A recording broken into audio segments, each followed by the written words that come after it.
Celebrating today St. Nilus of Sora. He lived in the 15th century. He had gone to Mount Athos, and he had imbibed the spiritual life there. He was a Russian, and he returned to Sora, which is in the northeastern part of European Russia, and he lived in a remote skeet in a little place on the river Sora, and he had there are some things that are really unique about him. He brought that whole Athonite vision of spirituality with him, and in his writings he basically repeated so much of the writings of the Holy Fathers, but he digested it in a way that is very accessible to modern people. If you pick up the Philokalia, even though it was written by, translated partly by Metropolitan College to where it still needs to be retranslated into terms that we can understand. And besides, it's a book for basically for monastic spiritual fathers, not so much for the lay. Whereas the writings of St. Nilus of Sora, while definitely aimed at a monastic audience, deal very much with Hesychasm. And Hesychasm was still going strong in Byzantium, not only when he was on the Holy Mountain, but it's what he brought to his skeet in Russia. With that, he brought a very kind of unique and particular ethos, that of which became classified as the non-possessors. And so they lived extremely simply. They used no metal. In other words, not only did they not use, they probably used knives, but they didn't use metal implements, they didn't use metal pots. And in the church, they didn't even use a metal chalice. They used a wooden chalice, which is something very unusual. St. Sturgis of Radonezh, who was 100 years earlier, also did that. The vestments were very simple, no gold and brocades and all of the splendors of Byzantium, but very, very simple. So he got into a dispute with another major abbot at that time, whose name was Joseph of Volokolamsk. Volokolamsk was a huge monastery, and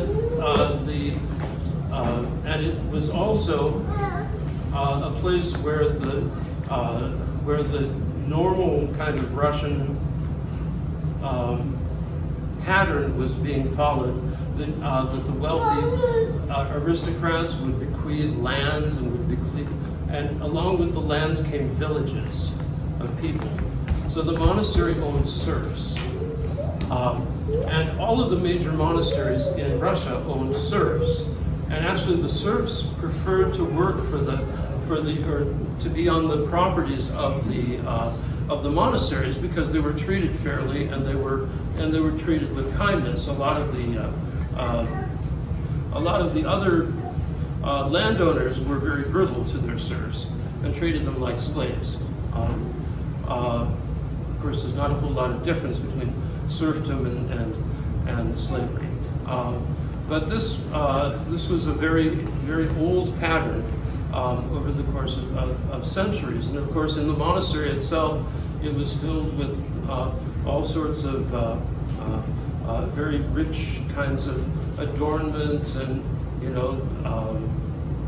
golden chalices and golden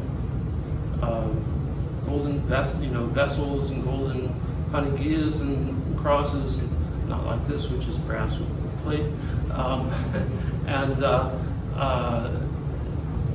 other kinds of the rich vestments and the rich iconography. This is just a little bit later than Saint Andrei Rublev, for example. So if you've seen the movie Andrei Rublev, it kind of gives you a snapshot of what things kind of looked like at that point. But Nilus of Sora and Joseph Volotsky really got into it, and basically it ended in a kind of a stalemate where the Hesychast hermits were, they did their thing and lived in great isolation in the wilderness, and eventually that Hesychast lifestyle in Russia died out.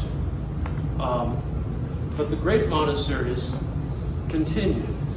But what they missed was the spiritual content of the Hesychast monasteries and eldership, because St. Nilus was a true elder.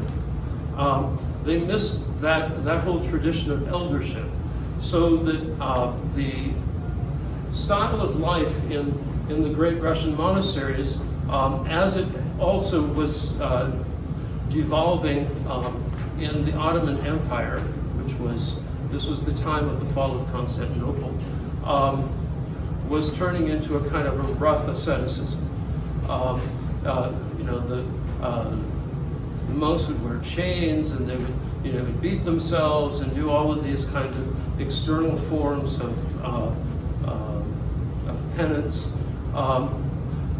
highly influenced by the West, and very, actually, some very alien to the spiritual tradition which had come through the Hesychasts, and which would have to wait 300 years until it was being revived on Mount Athos by the Kolivadis and then by St. Pius Velичковский, whose disciples brought the tradition of eldership and the writings of the Holy Fathers, the Philokalia, to Russia, and renewed the monasteries there.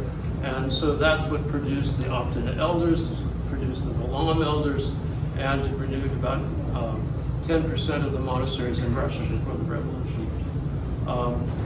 But Nilus was a forerunner of the and probably the first and greatest of the elders who brought the Hesychast tradition to Russia, even though as it basically died out not long after he did. Apparently Russia wasn't ready for Hesychasm. So, but it's well worth reading his life. It's well worth reading his rule, because it's a really beautiful exposition on the spiritual life and on the discipline of Hesychast prayer. So